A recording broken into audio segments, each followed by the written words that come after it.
दोस्तों, आज की बड़ी खबरों में आपका स्वागत है। चलिए नजर डाल लेते हैं आज की बड़ी हेडलाइंस पर। केंद्रीय कर्मचारियों को लॉकडाउन का दूसरा बड़ा झटका, सैलरी बढ़ोतरी पर सरकार का नया आदेश। इसके बाद हम जानेंगे नौकरी करने वालों के लिए खुशखबरी, ईपीएफओ के इस फैसले से अब पीएफ पैसे निकालना हुआ आसान। इसके बाद हम जानेंगे कोरोना संकट, पीएम नरेंद्र मोदी आज से 2 दिन करेंगे सभी मुख्यमंत्रियों से बातचीत। इसके अलावा भारत में जून के अंत तक हर रोज होंगे 2 लाख कोरोना टेस्ट, देश की 901 लैब में रोजाना हो रही जांच। अगली बड़ी खबर में हम जानेंगे मॉनसून की रफ्तार कम, दिल्ली में 42, राजस्थान में 45 डिग्री पारा, इन राज्यों में भारी बारिश का अलर्ट। दोस्तों, आज की पहली बड़ी खबर में पेश है चीनी बीमारी का बिल्कुल ताजा अपडेट पूरे देश भर से। देश में कोरोना के बढ़कर लगातार 3,43,080 हो गए हैं। इस बीच दिल्ली के स्वास्थ्य मंत्री सत्येंद्र जैन को तेज बुखार और सांस लेने में दिक्कत के बाद राजीव गांधी अस्पताल में भर्ती कराया गया है। बताया जा रहा है कि उन्हें रात में ऑक्सीजन सपोर्ट पर रखा गया। उनका कोरोना का टेस्ट भी कराया गया है, रिपोर्ट शाम तक आ सकती है। दिल्ली कोरोना में सबसे ज्यादा प्रभावित 5 राज्यों में शामिल है। यहाँ कोरोना के अब तक 42,000 से ज्यादा केस आ चुके हैं। उधर प्रधानमंत्री नरेंद्र मोदी आज 3 बजे 21 राज्यों के मुख्यमंत्रियों से बात करेंगे। ये मीटिंग वीडियो कॉन्फ्रेंसिंग के जरिए होगी। इसमें कोरोना के हालातों पर बात होगी। आगे की स्ट्रेटेजी के लिए राज्यों से फीडबैक लिया जाएगा। अनलॉक 1 के असर पर बात होने की भी उम्मीद है। मोदी लगातार 2 दिन मुख्यमंत्रियों से चर्चा करेंगे। बुधवार को यानी कल महाराष्ट्र, दिल्ली, राजस्थान, मध्य प्रदेश, उत्तर प्रदेश, हरियाणा और पश्चिम बंगाल समेत 15 राज्यों से बात होगी। चलिए बढ़ते हैं अगली बड़ी खबर की ओर। केंद्रीय कर्मचारियों को लॉकडाउन का दूसरा बड़ा झटका, सैलरी बढ़ोतरी पर सरकार का नया आदेश। कोरोना वायरस और लॉकडाउन केंद्रीय कर्मचारियों के लिए बुरा साबित हो रहा है। कुछ दिन पहले केंद्रीय कर्मचारियों के महंगाई भत्ते पर रोक लगाने के बाद अब एक और बुरी खबर आई है। केंद्र सरकार ने सभी केंद्रीय कर्मचारियों के एनुअल अप्रेजल को अगले साल तक के लिए टाल दिया गया है। यानी इस साल सैलरी में बढ़ोतरी के प्रस्ताव पर ब्रेक लग गया है। क्या है नुकसान? डिपार्टमेंट ऑफ पर्सनल ट्रेनिंग ने एक ऑर्डर जारी किया है। इस नए ऑर्डर के तहत केंद्रीय कर्मचारियों के एनुअल परफॉर्मेंस असेसमेंट रिपोर्ट का पूरा करने की मियाद बढ़ा दी है। इसे बढ़ाकर अगले साल मार्च 2021 तक कर दिया गया है। 11 जून को जारी किए गए आदेश के मुताबिक मौजूदा स्थितियों को देखते हुए 2019 से 20 के लिए एपीएआर को पूरा करने की मियाद दिसंबर 2020 से बढ़कर मार्च 2021 कर दी गई है। हमारे सहयोगी GBiz.com के मुताबिक केंद्र सरकार के इस फैसले का असर ग्रुप ए, बी और सी के अधिकारियों पर पड़ेगा। चलिए जानते हैं अगली बड़ी खबर में क्या है। नौकरी करने वालों के लिए खुशखबरी, ईपीएफओ के इस फैसले से अब पीएफ जैसे निकालना होगा आसान। ईपीएफओ यानी कर्मचारी भविष्य निधि संगठन ने ईपीएफ खाताधारकों को राहत देने के लिए बड़ा ऐलान किया है। श्रम मंत्रालय की ओर से जारी बयान के मुताबिक अब ईपीएफओ के देश भर में स्थित कार्यालय में किसी भी क्षेत्रीय कार्यालय से किए गए दावों का निपटान कर सकेगा। इस नए पहल के तहत भविष्य निधि, पेंशन, आंशिक निकासी और दावों तथा हस्तांतरण जैसे सभी प्रकार के ऑनलाइन दावों का निपटान किया जा सकेगा। मान लीजिए अगर आपको ऑफिस नोएडा में है और आपको खाता भी नोएडा पीएफ कार्यालय के अंतर्गत आता है, तो पहले आपका पीएफ क्लेम स्टेटमेंट नोएडा से होता था, लेकिन अब किसी भी जगह के ऑफिस से हो सकेगा। ये फैसला कोरोना वायरस की वजह से लिया गया है, क्योंकि पीएफ के कई दफ्तर अभी भी बंद है। बात करेंगे आज की अगली बड़ी खबर की। पानी से भी सस्ता कच्चा तेल, कीमत $39 प्रति बैरल। फिर क्यों पेट्रोल 10 दिन में 5 रुपए से ज्यादा महंगा हुआ? कोरोना वायरस की वजह से दुनिया भर में आर्थिक गतिविधियां थमने के बाद पिछले महीने कच्चे तेल की कीमतों में भारी गिरावट आई थी। हालांकि ओपेक यानी organisation of the petroleum exporting countries, देशों कच्चे तेल का उत्पादन करने वाले देशों का संगठन की ओर से क्रूड ऑयल का उत्पादन घटने के बाद कीमतों में फिर से तेजी आने लगी है। ब्रेड क्रूड के दाम बढ़कर $39 प्रति बैरल पर पहुंच गए। वहीं भारत में पेट्रोल की कीमत भी तेजी से बढ़ी। पिछले 10 दिन में पेट्रोल 5 रुपए से ज्यादा महंगा हो गया। हालांकि एक्सपर्ट्स का कहना है कि अंतर्राष्ट्रीय स्तर पर पेट्रोल अभी भी 1 लीटर पानी की पैकेज्ड बोतल से सस्ता है। वहीं देश में कीमतें 21 महीने में सबसे ज्यादा हो गई हैं। वीएम पोर्टफोलियो के रिसर्च हेड विवेक मित्तल ने न्यूज 18 को बताया कि मार्च में सरकार ने पेट्रोल और डीजल पर एक्साइज ड्यूटी में 3 रुपए प्रति लीटर का इजाफा कर दिया था। इसके बाद भी तेल कंपनियों ने कीमतों में टैक्स नहीं बढ़ाया, इसलिए अब वो पेट्रोल पर रोजाना दाम बढ़ा रही है। चलिए जानते हैं अगली बड़ी खबर में क्या है। पाकिस्तान बलूचिस्तान में टिड्डी दल की जड़ पर प्रहार करेगा भारत, राहत की सांस लेंगे किसान। खाद्य एवं कृषि संगठन की रिपोर्ट बता रही है कि टिड्डी का पतंगा अवस्था वाली आबादी का निर्माण ईरान के सिस्तान बलूचिस्तान क्षेत्र में हो रहा है। यह आने वाले महीनों में भारत की ओर पलायन करेगा और दोबारा फसलों की तबाही का कारण बनेगा। मोदी सरकार ने इसकी जड़ पर प्रहार करके दूसरे देश में इसे खत्म कर देने का प्लान बनाया है, यानी इनके प्रजनन स्थल पर ही समाप्त करने के लिए ईरान से संपर्क किया गया है। HIL इंडिया लिमिटेड ने सरकार पहल के तहत ईरान को टिड्डी नियंत्रण कार्यक्रम के लिए 25 मीट्रिक टन मेलाथियन यानी 95% ULV भेजा है। यह रसायन एवं उर्वरक मंत्रालय का कीटनाशक निर्माता PSU है। बात करेंगे आज की अगली बड़ी खबर की। मोदी सरकार ने 2000 रुपए देने से पहले किसानों को भेजा यह संदेश, अब तुरंत उठाना होगा कदम। प्रधानमंत्री किसान सम्मान निधि स्कीम के तहत 9 करोड़ 85 लाख लोगों को लाभ मिल चुका है। मोदी सरकार 2000 रुपए की छठी किस्त 1 अगस्त से भेजना शुरू करेगी। इससे पहले सरकार ने किसानों के मोबाइल फोन पर एक महत्वपूर्ण संदेश भेजा जो किसानों के बड़े काम का है। इसमें लिखा है, प्रिय किसान, अब आप अपने आवेदन की स्थिति पीएम किसान की हेल्पलाइन नंबर 01124300606 पर कॉल करके जान सकते हैं। आप अपने रजिस्टर्ड मोबाइल नंबर से सीधे इस नंबर पर संपर्क कर सकते हैं।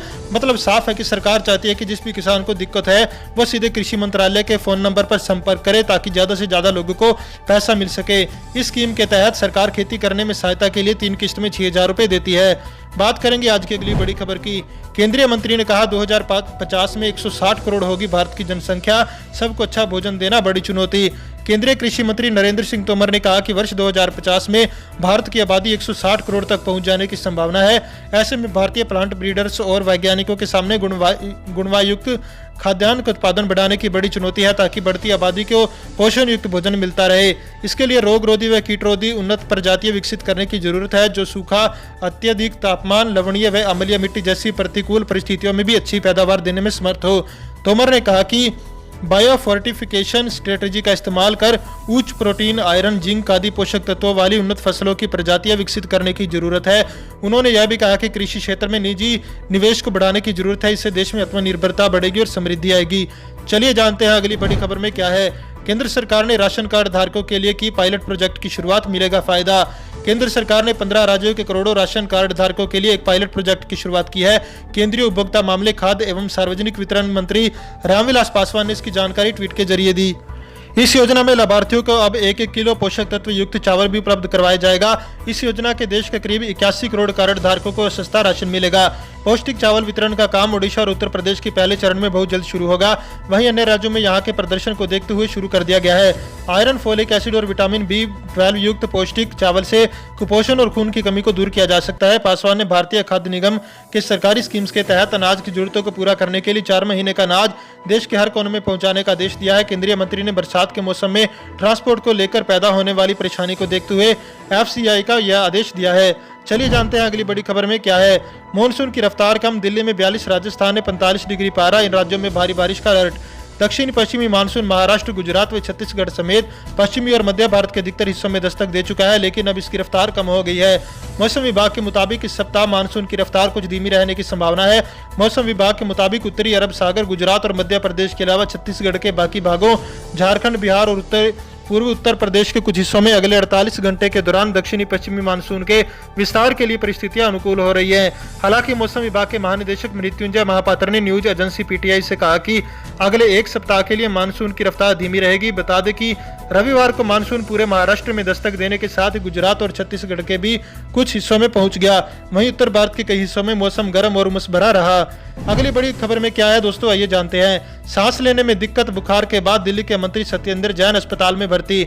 देश की राजधानी दिल्ली में कोरोना वायरस का कहर काफी तेजी से पांव पसार रहा है। दिल्ली के स्वास्थ्य मंत्री सत्येंद्र जैन को सोमवार की रात तेज बुखार और सांस लेने में दिक्कत होने पर Rajiv Gandhi super speciality hospital में एडमिट कराया गया।